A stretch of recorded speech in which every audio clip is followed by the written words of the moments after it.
Welcome to another video from thePlayersAid.com. My name is Grant. Today I'm alone, and this will actually be the first of these videos that I have done. Maybe a year ago or so, Alexander started doing a series of videos. I'm going to take my glasses off.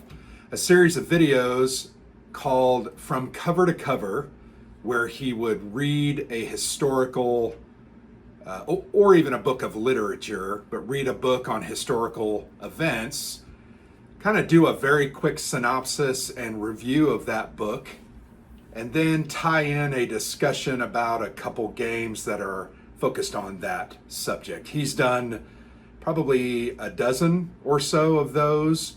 I know he's working on some more as he continues to read, but I decided I wanted to get in on the act, and I started reading a couple of books recently. I probably read one or two books a year. That is about what I do. It's not necessarily my number one hobby. I watch a lot of sports. I obviously play historical war games and other board games, and then work on the blog and the YouTube channel kind of in my free time. So there's not a lot of additional free time for me, but I think recently I decided, you know what, I'm going to get back into reading. I think my goal is to read half a dozen books a year. I know I've got about 25 or 30 that I've had on my shelf for a long time, and I need to kind of get through those. But with all of that being said, welcome to another edition of From Cover to Cover. Today I'm going to be talking about a really good book that I read over the past couple of weeks. It only took me about 2.5 weeks to read it. In fairness, it's only 300 pages, but the book is called War Along the Wabash, and the subtitle is The Ohio Indian Confederacy's Destruction of the U.S. Army 1791.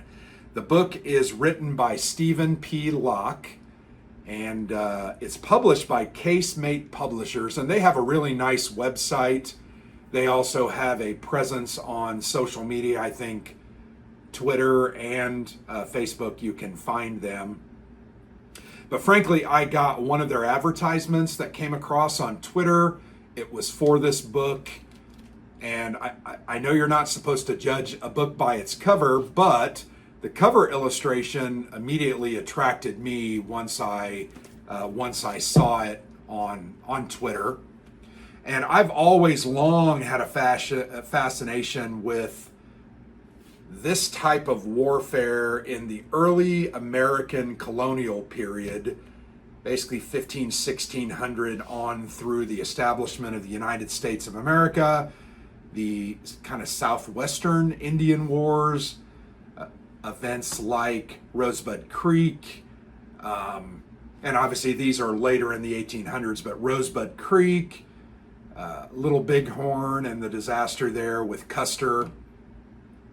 But also the early colonial period, once the American Revolutionary War had been won and the settlers kind of continued to move westward into what was called at that time the Ohio country, which bordered basically the Ohio River west of Pennsylvania, so the current day states of Ohio, Indiana, Illinois, the Illinois country, Kentucky, and then basically Michigan and Wisconsin. That area was called the Old Northwest Territory, and it was a territory rich in resources, furs, both beaver and bear and other fur-bearing animals, but also in timber and other natural resources.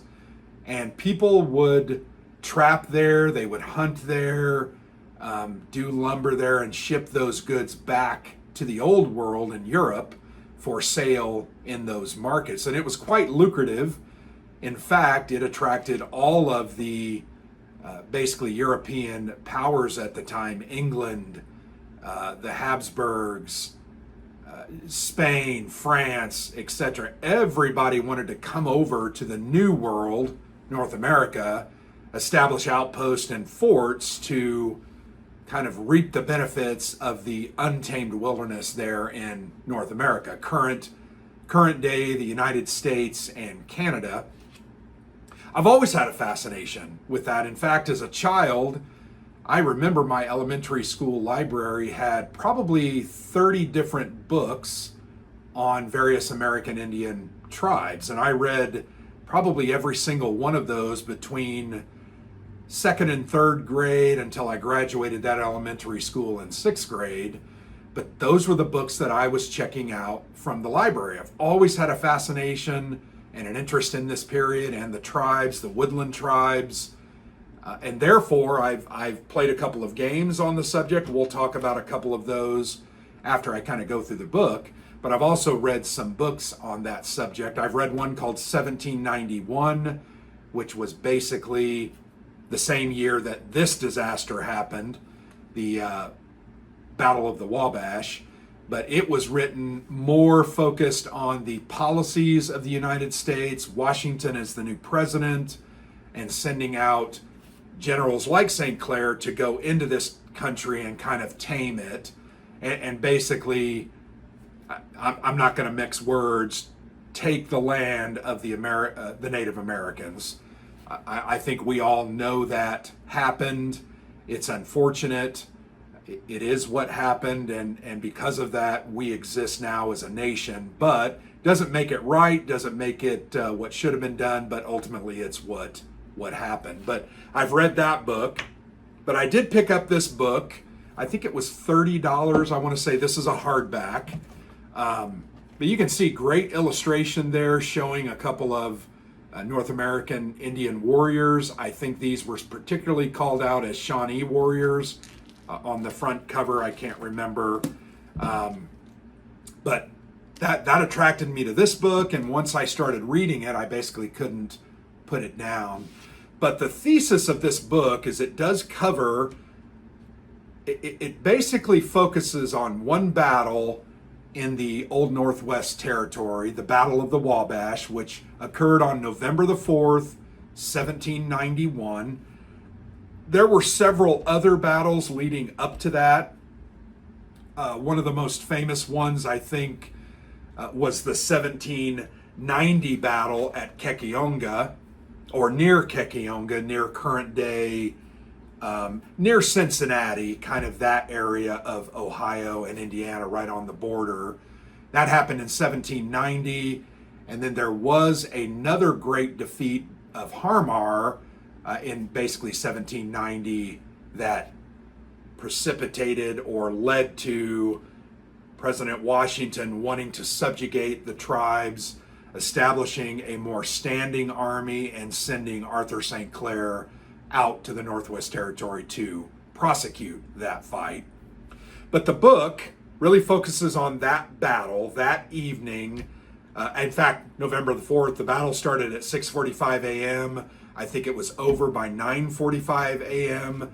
and had resulted in the largest loss by the American military ever to an indigenous people. And we'll talk about some of the details of that. I'm trying to pull that from my memory after just having read this, so I'm going to try to not mess up. I've probably already messed something up, but trying to give you an idea of what the book focuses on.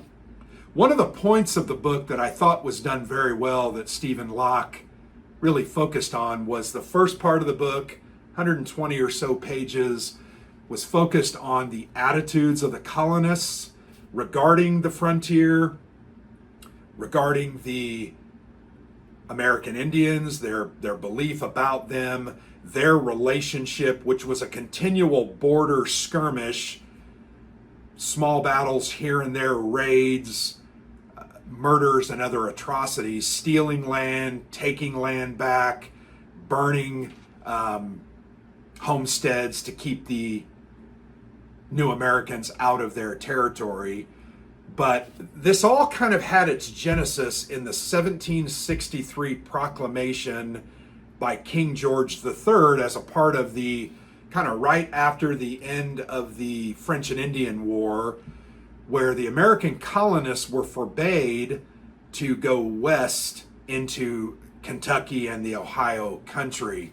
There was a line that was identified. It was called the Proclamation Line, and no colonists were allowed to move past that point establish residences and farmsteads, it was illegal. Now, just because it was illegal, imagine enforcing that by the British government during the American colony period with only 1,000 total troops to cover that area. They just didn't have the capacity to do that. So a lot of colonists basically ignored that proclamation line and moved to the west to gain land where they could carve out farms and farmsteads and cultivate crops like tobacco that was very well desired back in the old world and sold for a pretty penny. They wanted to go out into that wilderness, clear the wilderness, establish those large farms so that they could become wealthy and gain some form of independence. Now, remember, a lot of the colonists came over under the pretense of a new world, opportunity to establish themselves, but many of them could not afford the trip across, so they had to become what was called indentured servants. So they might come over with a wealthy landowner or a plantation owner who would pay for their voyage across the Atlantic Ocean, pay for that voyage with the intent of them then being indentured to that farmstead or that wealthy person's land, and they would have to work 5, 7, 9 years to work that debt off. Once they worked that debt off, they could then go out on their own, scratch a living out of the wilderness, whether it be farming or hunting or trapping, gaining money that they could then ultimately, after the American Revolutionary War period had ended, they could buy that land from the fledgling United States government. So that was their whole focus, and it was a hard life. It was very challenging. Many people died, whether it be from diseases or exposure. You know, if crops failed during the summer because of too much rain or too little rain or disease or warfare that would burn those crops, those people didn't have a lot of ways to get food for that winter period. If hunting was scarce, man, you could die very easily. So the frontier was very hard scrabble. It was very, very rough, and people had to scratch out and eke out a living however they could. But if they could somehow gain enough money to then ultimately buy their own homestead, establish their own frontier cabin with a couple of fields, maybe some livestock, they would then hunt to supplement that. They could scratch out a living, but ultimately that came into conflict with the native tribes who lived in that area for millennia and who they did not claim ownership of the land. That was not a Native American belief. They did not believe people owned land. They believed they had the right to hunt those lands and use those lands to their benefit, but that they didn't own them.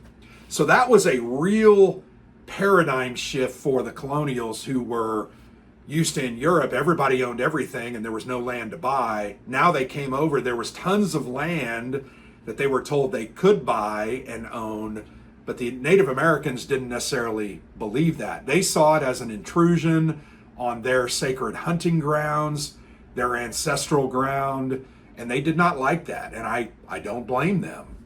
So that was some things that were at odds as these two peoples kind of came together on the frontier in that Northwest Territory. That 1763 proclamation line was basically ignored. Once the American Revolutionary War ended in 1783 and the Treaty of Paris was written, that established then this Northwest Territory and then created another line where Americans couldn't go past, but also that the British, and frankly, the British were supposed to vacate all of their holdings and forts in this Northwest Territory, but they didn't.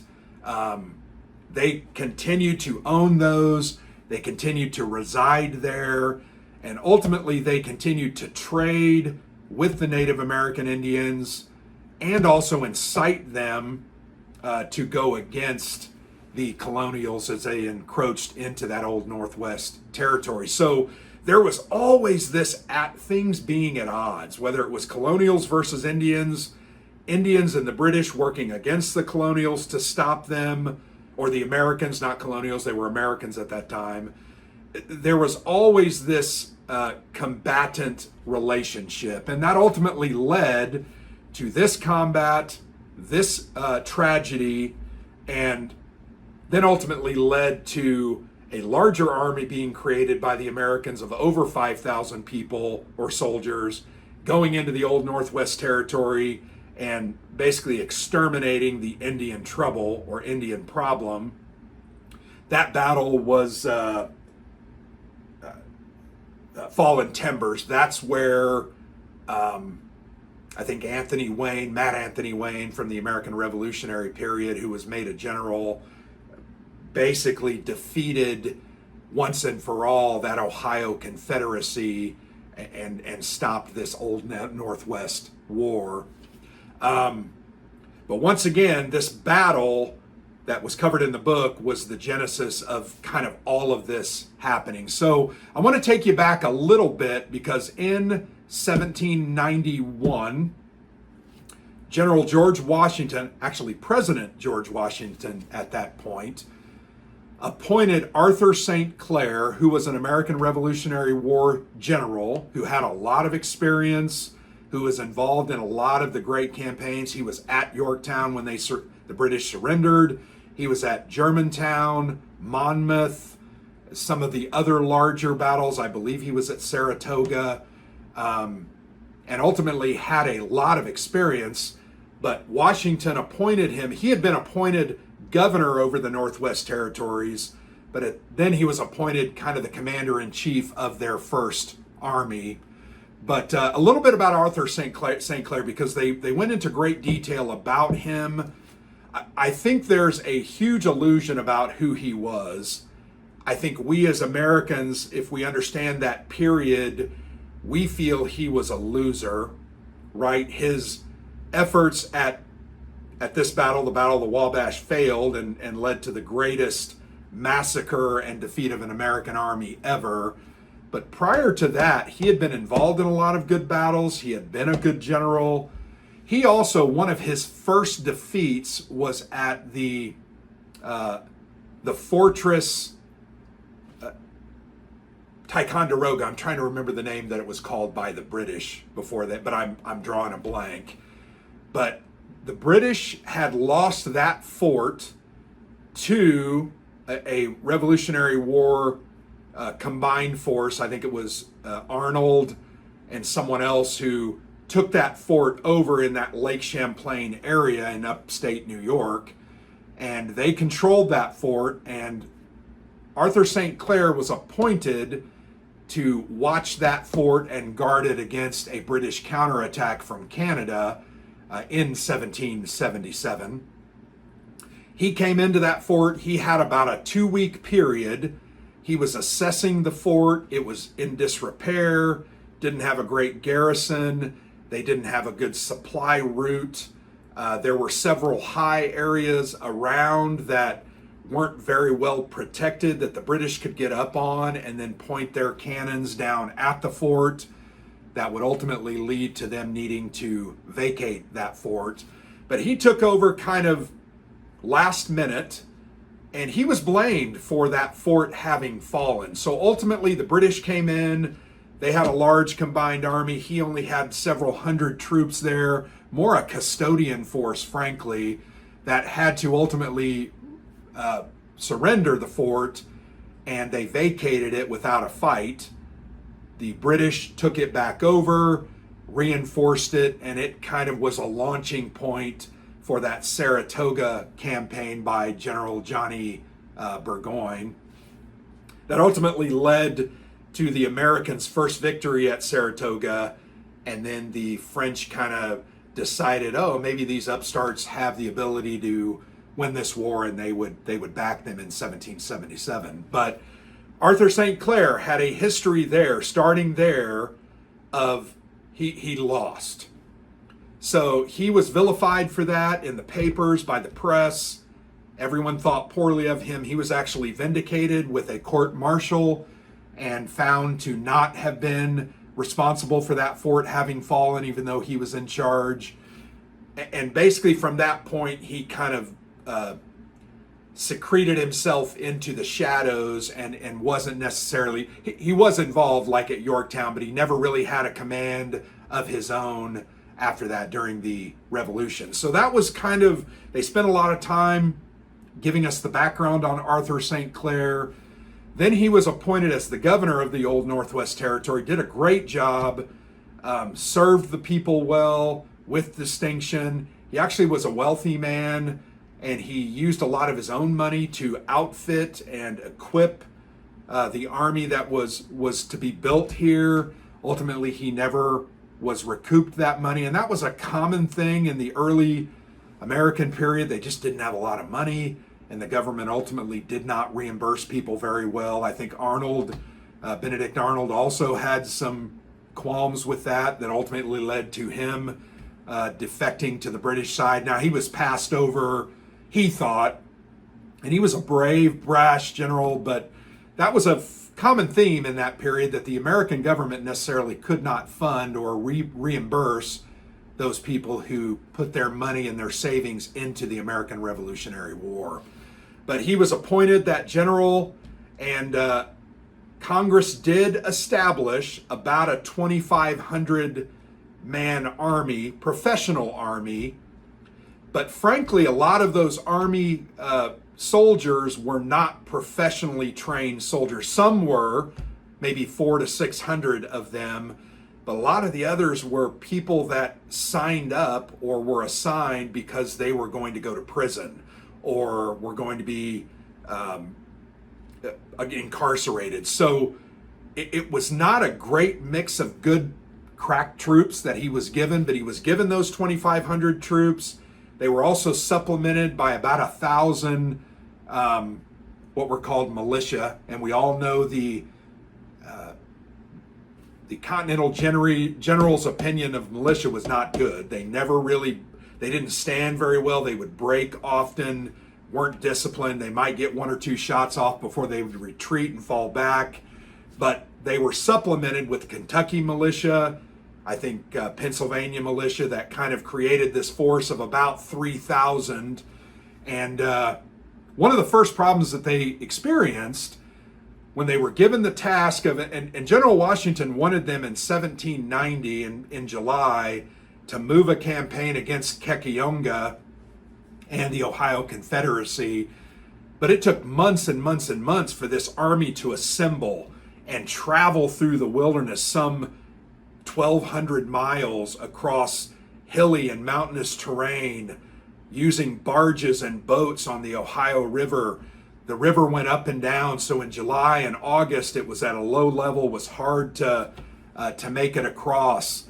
That was one problem. They also could not outfit them well enough with guns and ammunition. Their quartermaster wasn't necessarily good at his job and took a lot of the blame for not being able to properly outfit the troops. And he was liable and really found to be negligent in those duties.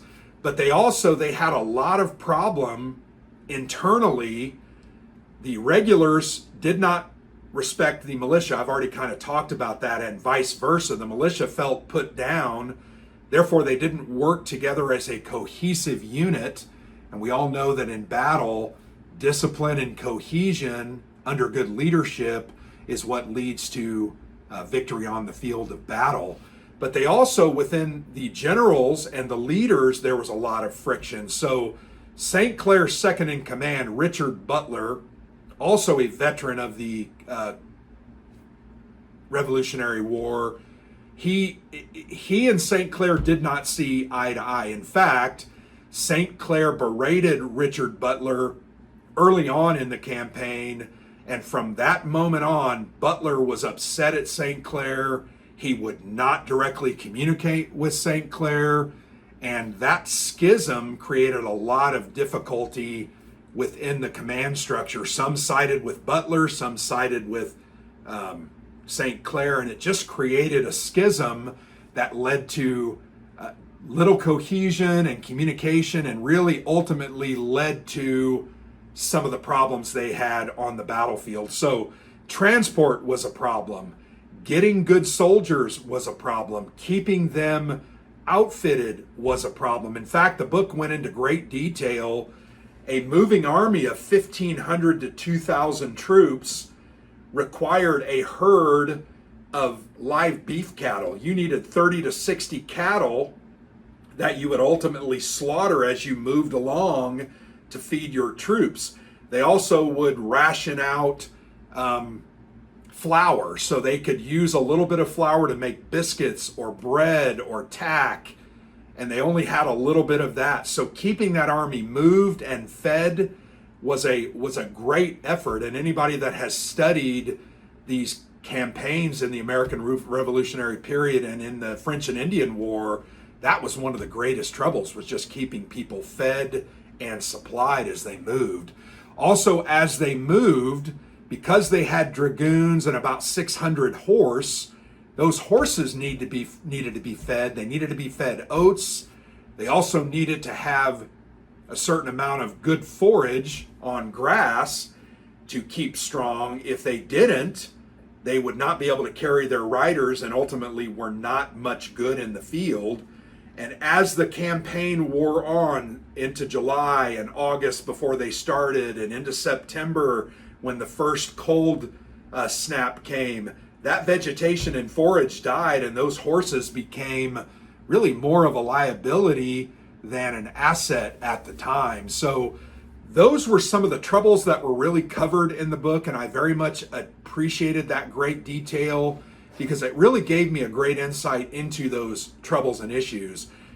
The other issue that they had is St. Clair had decided that he wanted 2 roads that would be cut from their jumping off point at Fort Washington along the banks of the Ohio River through the wilderness up to Kekionga, a distance of about 120 miles, give or take, I think was what the distance was. But they didn't have good quality axes. They didn't have good quality saws. They didn't have good equipment to build that road, to clear the vegetation and the trees, to then try to make some kind of a hard packed surface, whether it was out of stone or gravel or even sawdust. It was just very, very challenging to keep 2 of those roads going. So about halfway, General Butler, his second in command, kind of made a decision while St. Clair was sick. He had gout. He made a decision not to build 2 roads any further. He moved it down to 1, and that was a no-no because then the army was all concentrated in one area.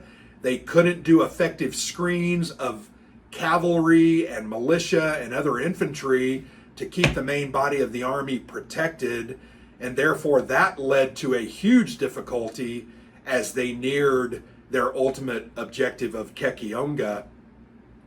And then along the way, about every 10 or 12 miles, they would stop to build a small fort. One of the forts they called Fort Deposit because it really had nothing more than a couple of buildings, a small stockade, and was used to dump food and ammunition and clothing there to kind of act as a way station as they would continue moving into the frontier. But all those things combined to make it very, very difficult. Ultimately, on the night of November 3rd, they came within about 20 miles of Kekionga, and they were camping. The last night they camped on the banks of the Wabash River in that area. The Wabash River was a small river, but they camped that night. They were exhausted. They were starting to lose troops. Some of the militia were just kind of secreting and retreating into the darkness and would never come back. They had professional soldiers doing the same. They started having trouble with their cannon and their guns and keeping the powder dry. All of those things combined, on that night of November the 3rd, St. Clair ordered them to camp. He put pickets of militia kind of out around the camp, and then he camped in a rectangle where he put guns on the north and guns on the south side, and then put his best troops on the edges. All of the camp followers, the women, their families, merchants, even prostitutes and the supply kind of camped in the middle. And that night they did not do any form of breastworks or even quick defensive structures that would help them in case they were attacked, because ultimately they did not believe they were going to be attacked. They didn't believe that the Indians had gathered a large enough force. They didn't believe they were within proximity of them, nor did they believe that they would come at them and initiate the combat. They believed with their, at this point, roughly 1,400 troops, as well as their cannon, the Native Americans, who had about 1,000 to 1,100, they didn't believe that they would be attacked. But because of the troubles they've had or had, Little Turtle, who was the main leader, Bukongahelis was another leader, Blue Jacket was another leader. Blue Jacket was thought to have been captured as a boy on the frontier of about 8. He was a white Indian, and they think that he talked a little bit about that ultimately Blue Jacket was a white settler who had been captured, adopted into the tribe, and would lead the Shawnee at that point.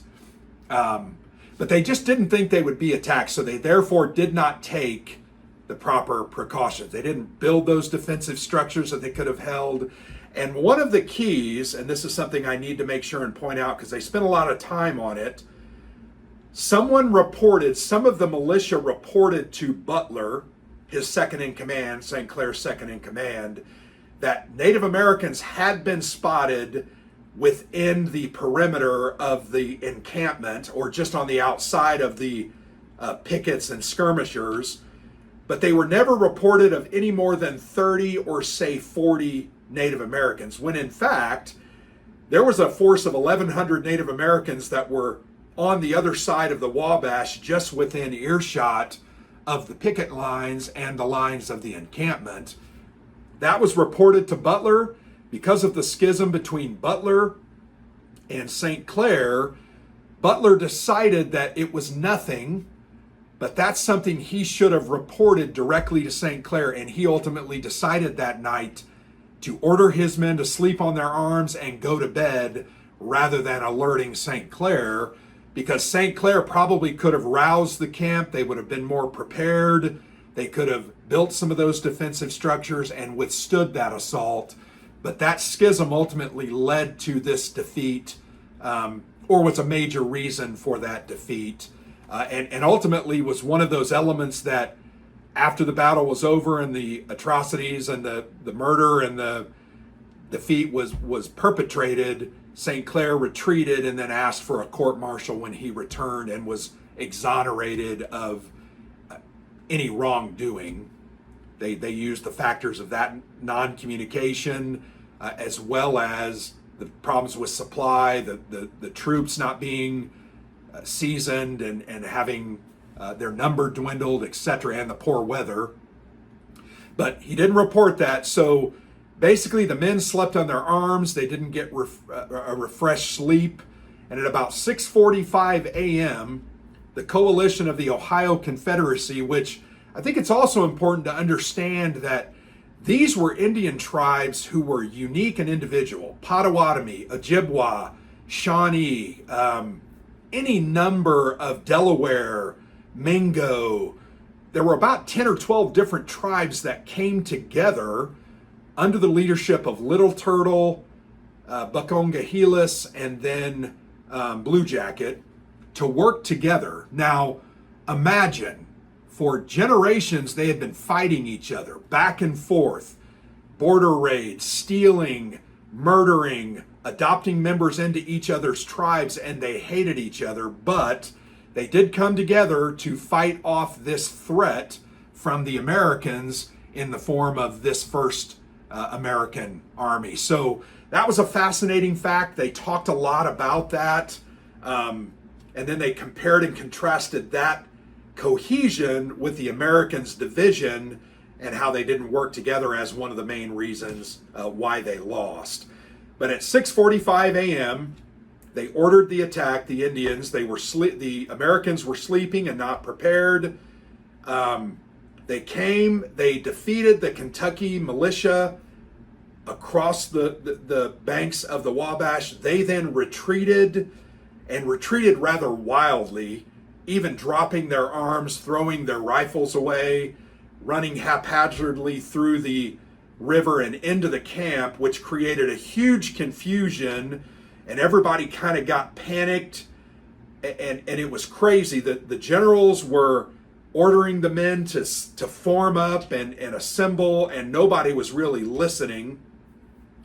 And these Kentucky militia really caused, I think, a lot of that confusion and started that battle off on the wrong foot. But ultimately, Little Turtle ordered his men to attack in the traditional crescent-shaped attack force that the Indians typically used. He ordered them not to go into melee, but to stand off and fire their rifles at the Americans, picking them off. He also ordered them, as the Americans would attack or move into melee range with bayonets, that the Indians would give ground, which led to confusion on the American side. They couldn't really bring their firepower to bear on the Indians, and it ended up ultimately being a cluster. But it was a well-executed attack by the Indians. They worked well together.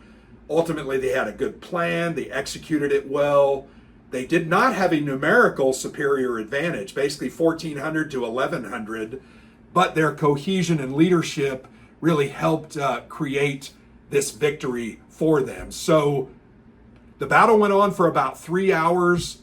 Ultimately, of the 1,100 men, about 900 were killed, maimed, or grievously wounded, rendering them combat ineffective.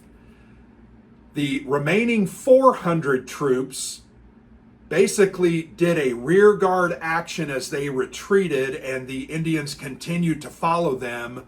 St. Clair commanded them to go back down the road and move towards Fort Washington. Actually, Fort Recovery was the first place that they would run into. Then I think it was Fort Deposit, then it was Fort Jefferson, I believe, and then Fort Washington, which was like 80 miles away. But they kind of did a retreat, and the Indians continued to attack. They ultimately had to make a decision to leave the wounded on the field, which you can imagine the atrocities then perpetrated by the Indians: scalpings, beheadings, mutilations, murder of all those wounded and injured soldiers that were left behind. So basically 900 soldiers were killed, 400 retreated, and ultimately made their way back to Fort Washington. Now, it was very hard to understand how many braves the Indians had lost. Little Turtle in later years said they only lost about 24 killed, and I think it was about 40 wounded, but they actually think that was a little bit low. But obviously this was a huge victory. Even if they had 100 wounded and say 50 or 60 killed, compare that 160 to 900, and this was a huge defeat of epic proportions on the first basically standing American army after the establishment of the country itself. So a great victory for the Native Americans. It is referred to as St. Clair's defeat, St. Clair's folly, or the Battle of the Wabash. So there's a monument there in, I think it's called Fort Recovery, Ohio. It's about 2 hours from my home. I have not visited that, but I would like to now that I've read this book and really gotten interested. But a fascinating battle, fascinating time period, and this book is really good. 300 pages. You're going to read this in about 2 to 2.5 weeks. I highly recommend this book, and I think it is a very good history of this period. Written very well, it's easy to read and understand, and I very much enjoyed it. So now let's move to some games on the subject. So the game that I'm going to specifically talk about, and then I'll reference a couple of others, but this game is called St. Clair's Folly, Wabash River, 1791. This game specifically covers this battle, And you can see it's a folio game. And this is kind of a plastic holder that I've put those in. I also can store it in a baggie. It comes with a cover sheet.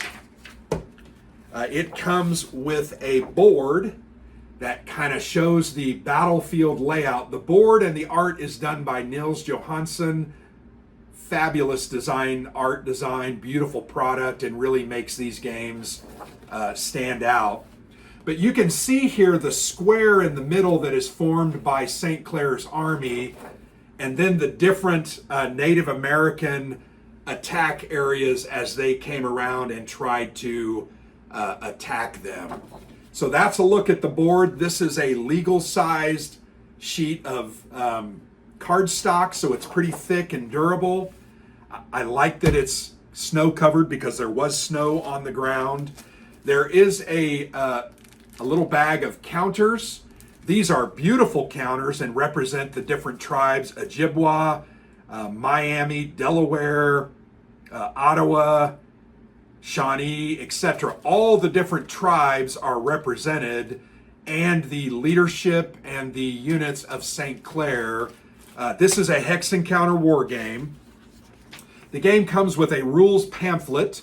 Very simple system. You use a deck of cards that you've removed the face cards with the exception of the Joker. You basically have the, 2 through 10 in the deck with the Jokers. And each player, it's a 2-player game, but you can play it solo. Each player is going to draw off the top of the deck a card. They're going to show that, and it's going to be a war off. Let's say you pull a 5 to the other guy's 2. You're going to be able to activate your troops because you won, and your activation number is going to be 5. So you're going to play that out. It's going to go back and forth. The thing I like about that system is it's a little bit chaotic, completely difficult to understand when and how much you're going to activate. But I really like it because it really, I think, shows well this form of fighting. Very chaotic, brutal, a lot of hand-to-hand. I just think that system works very well. But there's a system of when you roll a certain number on your D6, you're going to go to a low ammo result. You're running out of ammo. You're also going to break in morale. The morale level is tracked on the board itself. Once a morale level gets lower and lower, it's harder and harder to rally your troops. And ultimately, the victory condition is going to be how many troops on each side are lost. I have not played this game. This is a game in the Battles of the Old Northwest series. I have played 2 of the other games in the series. I've played Kekionga, which was a battle that took place a year before in 1790. We have also played Walking a Bloody Path, which is the Battle of Fallen Timbers. We have played those 2 and really, really enjoyed those. Art also done by Nils Johansson. Similar system, very good. We have reviews on the channel of these, unboxings of all of these. In the series, I also own 2 of the other games. Tippecanoe, which is in 1811, and then the other one is 1813, the Battle of the River Racine. These are more, I'm going to be honest, more the War of 1812 style. Those other 3 that I've talked about are really the Old Northwest frontier style of fighting. There are a couple of other volumes that are awaiting art to be done but should be finalized. I highly recommend this series. I very much love these games. I need to play St. Clair's Folly, but I wanted to point those out. These games are published by High Flying Dice Games. You can find their website and order those. These baggy games are going to run you about $15. If you want to pay, I think it's $5 more, you can get the mounted counters, and I highly recommend that. They end up playing much more nicely and are a little bit more sturdy. But I very much look forward to those other games in that series and to playing those. And I've had a great time with this book. I've had a great time with these games, and I can't wait to explore more. But I hope you've enjoyed this. I know I went into a lot of detail. I probably repeated myself, but I do appreciate you listening and watching. And if you enjoyed this, let me know. If you like this history, let me know your thoughts about it. But this is my inaugural attempt at a from cover to cover video, and I very much enjoyed it, and I think that I will continue doing this to kind of supplement what we do on the channel.